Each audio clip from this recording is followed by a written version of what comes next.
Кейде беліңізде болған қышыма да қауіпті аурулардың белгілері болуы мүмкін. Мұндай кезде дәрігердің көмегіне жүгінуді ұмытпаңыз. Бауыр – бұл денеміздегі маңызды ағзалардың бірі. Ол ас қорытуға көмектеседі, өмірлік маңызды заттарды синтездейді және де токсиндерді сыртқа шығарады. Бауыр қызметінің бұзылуы әлемде ең көп тараған проблемалардың бірі.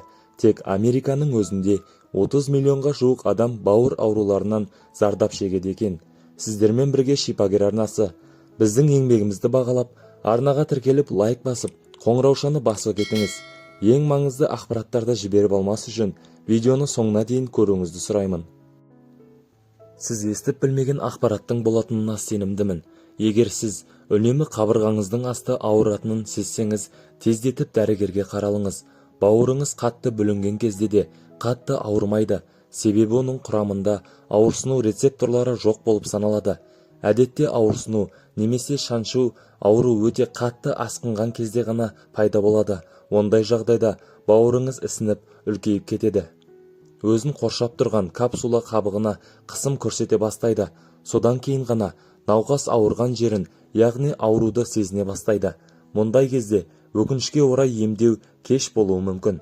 Бірақ оң қабырғаның төменгі жағының ауруы басқа жағдайларға да байланысты болуы мүмкін. Мысалы, өт қабының ісінуі.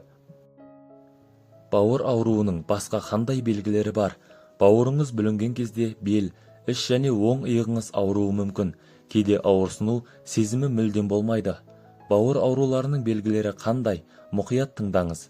Әлсіздік, бірнеше күн немесе апталар бойы шаршау, диетасыз және себептен себепсіз арықтап кету, жиі бас ауырып айналу және құсу, тәбеттің төмендеуі, аяқтың төменгі жағының ісініп кетуі, іштің кебуі, белгісіз себептермен дененің кез келген бөлігінде, қолда, аяқта, иықта қышудың көбеюі.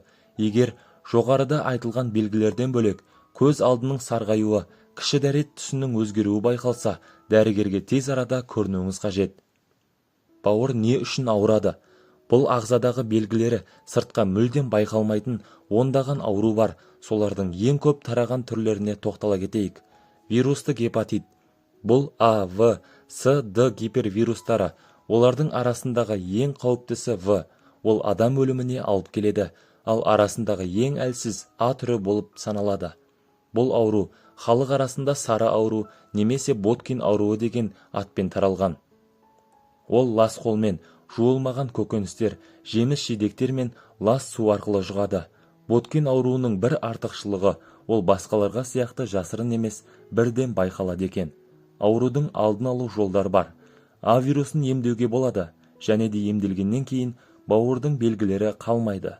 Ал А, В, С немесе Д вирустарын анықтау және емдеу ұзақ уақытты талап етуі мүмкін. Бұл вирустардың әрқайсысы циррозға, бауыр жеткіліксіздігіне немесе тіпті бауыр қатерлі ісігіне дейін апаруы мүмкін. Алкогольді гепатит бауырдың қабынуының тағы бір түрі. Вирус емес алкоголь, тұрақты және шамадан тыс алкогольді тұтыну бауырдың ішкі ауыртпалығын тудырады. Нәтижесінде цирроз пайда болады. Бауырдың сау тіндерінің жұмысын тоқтатып тастайды.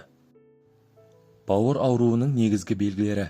Органның проектесінде ыңғайсыздық болып табылады. Ауыртпалық, қысым, ауру және ауырсыну сезімі бар. Бауырдың бұзылу механизмі. Гепатит. Бұл бауыр жасушаларының қабынуы. Қабыну дененің зақымдануына жалпы жауап болып табылады. Гепатит сондай-ақ өткір және созылмалы болуы мүмкін. Бауыр ауруының белгілері және қандай түрлері бар? Өкінішке орай, бауыр ұзақ уақыт бойы ешқандай сигнал бере алмайды екен. Бауыр ауруының симптомдары болмаса, бұл органның бәрі дұрыс екенін білдірмейді. Бауыр ауруларының көріністері өте әртүрлі болып келеді. Көптеген белгілер бірнеше ауруларда кездеседі. Сондықтан сіздің дәрігеріңізбен кеңесу керек. Ол қосымша сараптама тағайындайды немесе қандай да бір маманға хабарласуыңызды ұсынады. Бауыр ауруларының алдын алу. Бұл тамақтану немесе өмір салтын өзгертуді қамтиды. Көптеген патологияларда бастапқыда ешқандай симптомдар жоқ, жағдайдың қатты нашарлауымен белгілі бір аурулар белгілері байқалады. Егер емдеу басталмаса, онда ауру қайтымсыз кезеңге келуі мүмкін. ол ең нашар жағдайда өлімге әкеліп соқтырады. Бауыр аурулары негізгі себептері: ұзақ уақытқа созылатын дәрі-дәрмектер қабылдау, вирустық инфекциялар, инфекциялық және паразиттік аурулар, паразиттерді аскарис, эхинокок, гидария жұқтырған кезде бауыр өмірлік белсенділік барысында жасырған токсиндерден зардап шеге бастайды. Алкогольді асыра пайдалану, спирттің жүйелі және шамадан тыс қолданылуы бауыр тінінің және алкогольдік цирроздың жойылуына әкеліп соғады екен. Тамақтанудағы қателіктер: майлы, қуырылған, дәмді және дәмді ыдысқа дәмдеуіштерге, ысталған етке және басқа зиянды өнімдерге деген құштарлық бұл өт шығарудың бұзылуына әкеліп соғады. Соның нәтижесінде тоқырау бауыр жолдарындағы тастардың пайда болуына ықпал етеді. Радиацияның немесе иондаушы сәулеленудің әсері: мұндай әсер бауыр жасушаларының рагына себеп болуы мүмкін. Бауырдың күйіне әсер ететін факторлар өте көп, бірақ олардың көпшілігі адамның өмір салтына қатысты. Бұл зиянды әсерді жою арқылы адам өзін көптеген ауыр аурулардан қорғай алады дегенді білдіреді. Бауыр аурулары ұзақ уақыт бойы өздерін жариялай алмайды, себебі бұл аурудың басталуына жауап беретін нервтардың аяқталмаған ең тыныш органдардың бірі болып саналады. Бауыр ауруының сипаттамалық белгілері қандай? Жалпы бұзушылық, әлсіздік, тері рагы, қышу, жану сезімі, ауыр салмақ жоғалту. Бас аурулары, есте сақтау проблемалары, ақыл-ойдың құлдырауы, жүйке және гормондық жүйелердің бұзылыстары бауырдың мөлшерін ұлғайту. Осы белгілер бауыр ауруының сипаттамалық белгілеріне жатады. Жоғарыда көрсетілген симптомдардың көпшілігі ауру созылмалы болған кезде аурудың кейінгі кезеңдерінде орын алады. Бауырдың зақымдануын көрсететін тән белгі: бұлшықеттердегі ұйқылық, саусақтарда және саусақтарда суық сезім байқалуы, тырнақтың пішініндегі өзгеріс, алақандағы қызыл симметриялық дақтардың пайда болуы мүмкін. Сары сулар жиі өткір вирустық немесе токсикалық гепатит аясында дамиды. Циррозда терінің, склераның және шырышты қабықтың мінез-құлықтығы түсі кейінгі кезеңдерде жүре бастайды. Бауыр зақымдануымен науқастар жиі жанып жатқан сезімге, терінің қышынуына немесе көп терісіне шағылысатынына шағымданады. Мұндай сезім әдетте түнде пайда болады және науқастың ұйықтап кетуіне жол бермейді.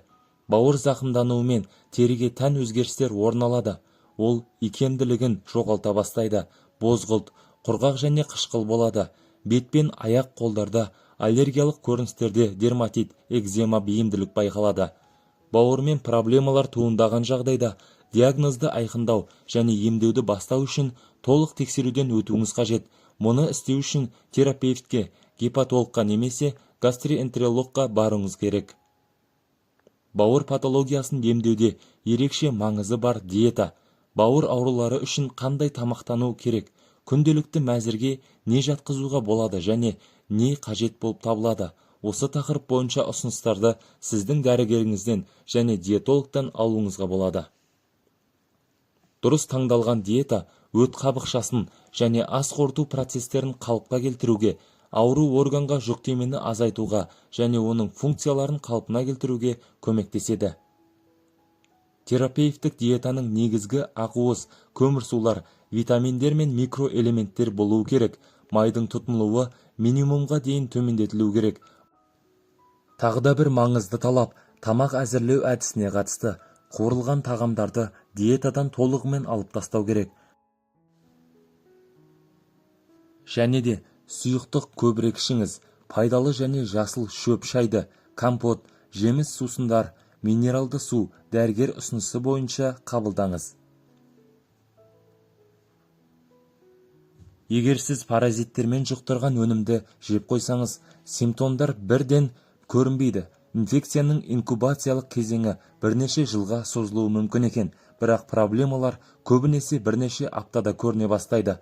Паразиттік бауыр цисталарының сипаттамалық белгілері: дененің ішіндегі қысым, қабырғалар мен қаттылық астындағы ауырлық, терідегі зәр шығару, тұрақсыз орындық, айнуы мен құсу, жоғары температура жатады екен. Тері өзгерістері: жақсы дәрігерлер әрдайым жалаңаш пациенттің терісін мұқият тексереді. Оның кейбір өзгерістері бауыр ауруларын жалаңаш көзімен жеткілікті түрде күдіктенуге мүмкіндік береді. Бауыр ауруы сары тері түсінің пайда болуымен сипатталады. Бастапқыда науқастар склераның, содан соң теріге тән сарқылуын байқайды. Бұл қандағы билирубиннің жиналуына байланысты болады. Көбінесе гепатит пен цирроздың сарғаюымен бірге жүреді екен. Құрметті көрермендер, видео пайдалы болған болса, біздің еңбегімізді бағалап, арнамызға жазылып, лайк басып, қоңыраушаны баса кетіңіз. Және де видеоны жақындарыңыз бен достарыңызбен бөліссеңіздер болады. Қазақ тілді арнаның дамуы үшін бізге қолдау білдіріңіздер.